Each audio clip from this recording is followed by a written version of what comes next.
What I'm less optimistic about is that we will move beyond a focus on the budget deficit to the other deficits that I believe are holding back our country. The public investment deficit. I mean, most of the people in this room have been to Kennedy Airport. And I would just ask you the question. If a moment when we can borrow money for 30 years in the 3% range, in a currency we print ourselves, and the construction unemployment rate is in double digits, if that is not the moment to fix Kennedy Airport, when will that moment ever come? And you laugh. You laugh, and it's at one level funny, but at another level it is tragic that we are bequeathing to our children a deficit in the form of massive deferred maintenance on our infrastructure. We lead the world in the life sciences at a moment of unprecedented promise in the life sciences, and we are spending 25% less on research in the life sciences than we were 5 years ago. Okay. That is a deficit with huge human consequences as well. And so I think our concept of deficits needs to move beyond just the accumulation of financial debt to the other deficits we bequeath to our children's generation. Excellent.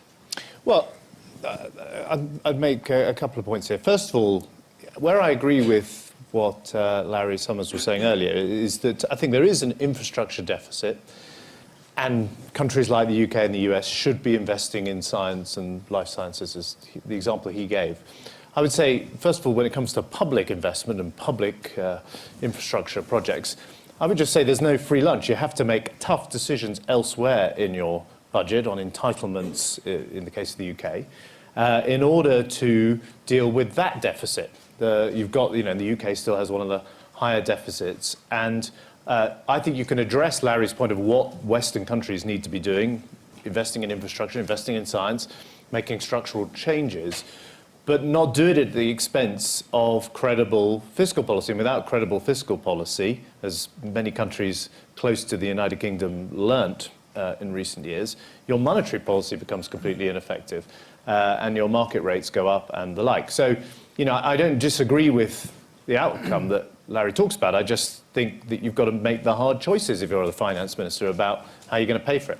Then the second point, because it's related and it comes to your question, ultimately businesses will invest when they have confidence in the future prospects of that economy and confidence that their investment is going to generate a return.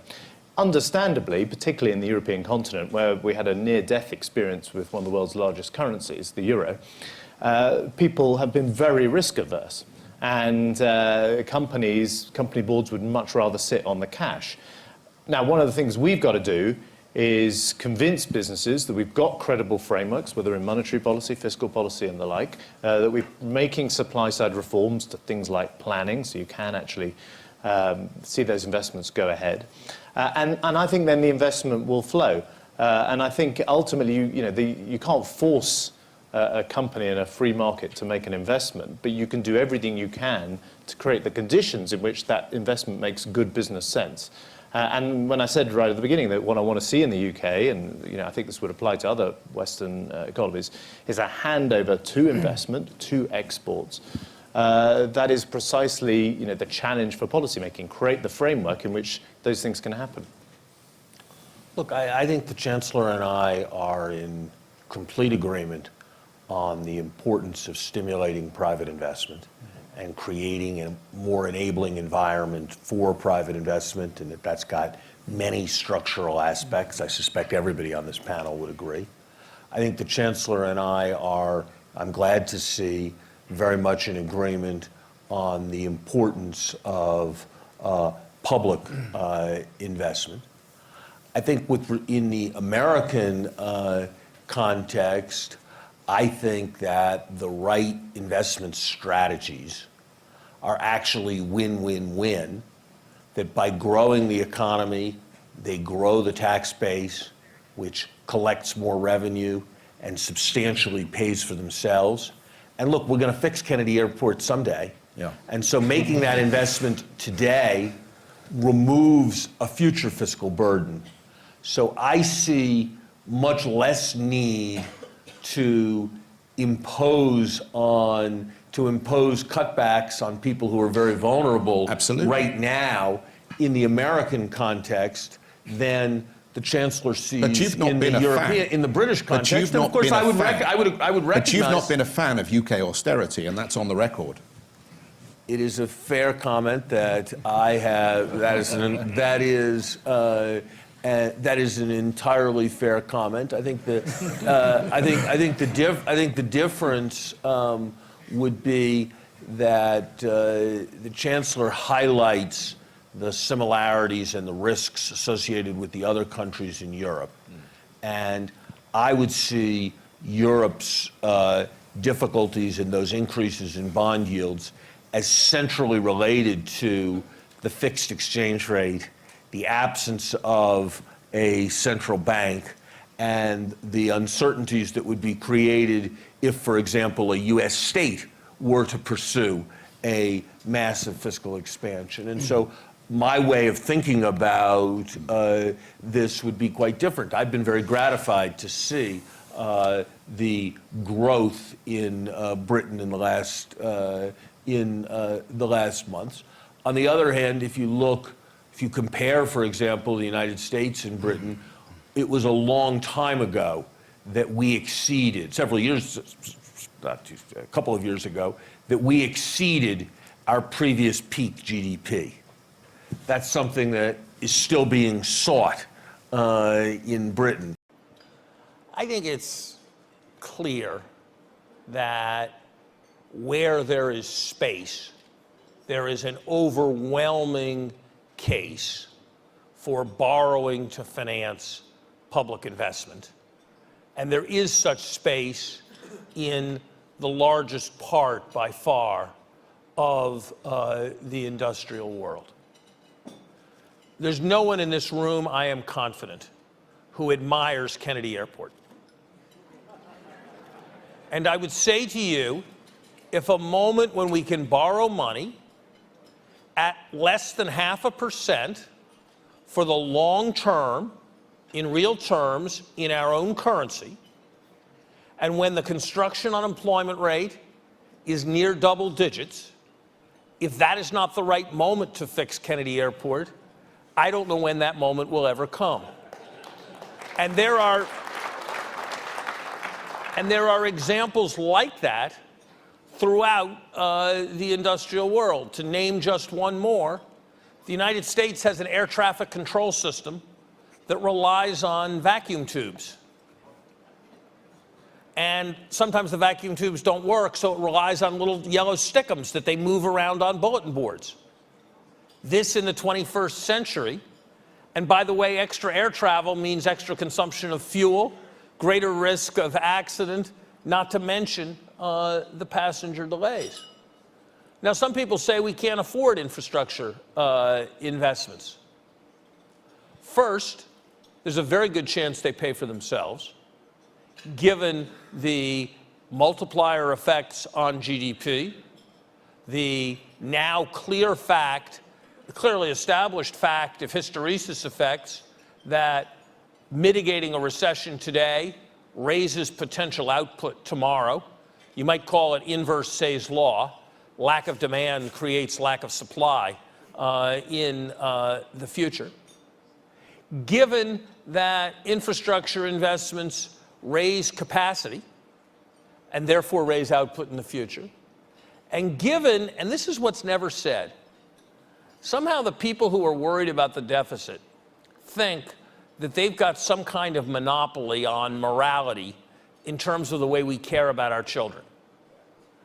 I'm here to tell you that from the point of view of my children, I am a lot more worried about bequeathing them no investments in the advancement of science, bequeathing them a vast bill for deferred maintenance, bequeathing them a starved public sector that no longer functions because of attrition of all the most able civil servants, than I am bequeathing them paper debt that's accumulating interest at less than 1% in real terms. those liabilities from deferred maintenance, it gets a lot more when you defer maintenance on things. I've seen it with houses where I've done it. The costs grow a lot faster than 1% to 2% in real terms when you let the problems fester. And so we're going to have not just a better economy if we invest now, not just more output if we invest now, but in all likelihood, we will have a better fisc 25 years from now. George Osborne has recently been taking a victory lap and talking about how UK growth, which has reappeared, is evidence that the secular stagnation thesis is wrong and austerity measures are right.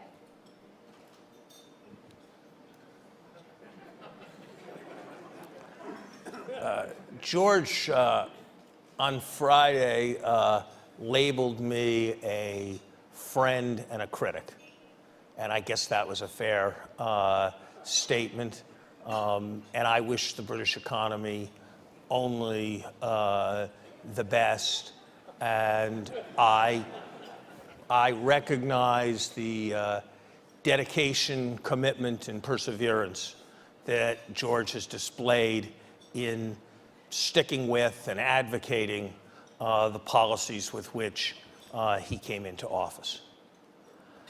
I do not believe that the British experience makes a case for austerity. Very much the opposite.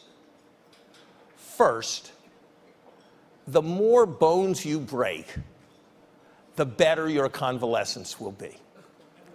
If you break a lot of bones, you will really feel much better when you convalesce than if you break hardly any bones.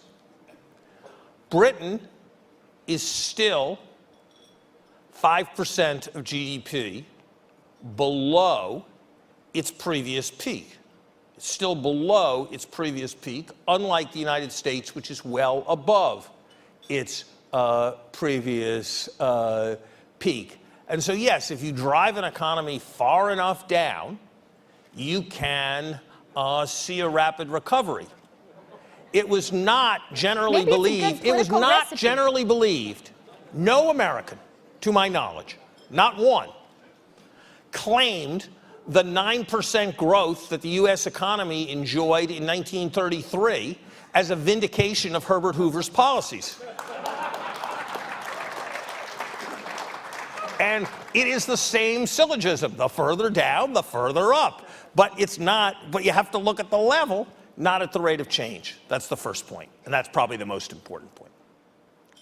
There's a third point to be made as well, and there's a lot of numerical and statistical subtleties around it.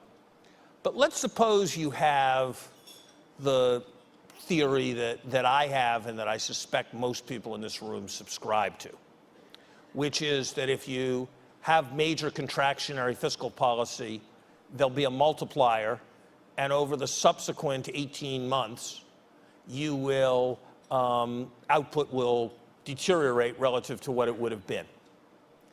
Then suppose you do massive fiscal contraction in 2010, massive fiscal contraction in 2011, and some fiscal contraction in 2012, and some fiscal contraction in 2013.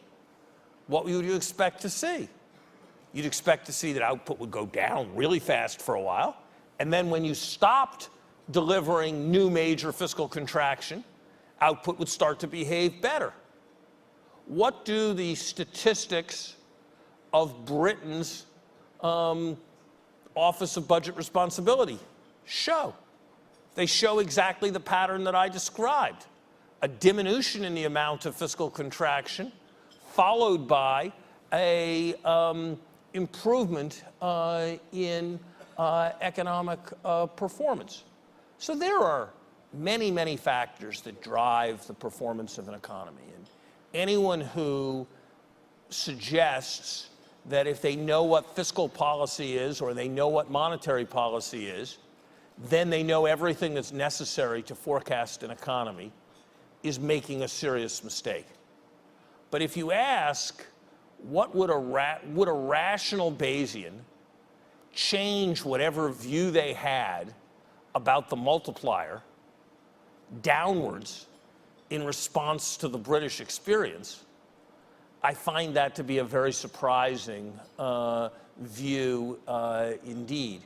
And so I don't think there's anything in the British experience to make a case for austerity type views, and rather I would take the fact that if you look at a 6-year period since 2008, that the British experience hasn't even been that good relative to a number of the countries in continental Europe living under the euro, despite the opportunities that being free from the shackles of the euro represents, as further evidence that the austerity approach may not be the right one. Okay, tough final blow there. Britain, even worse than continental Europe. Look at the data since 2008 on Britain and France.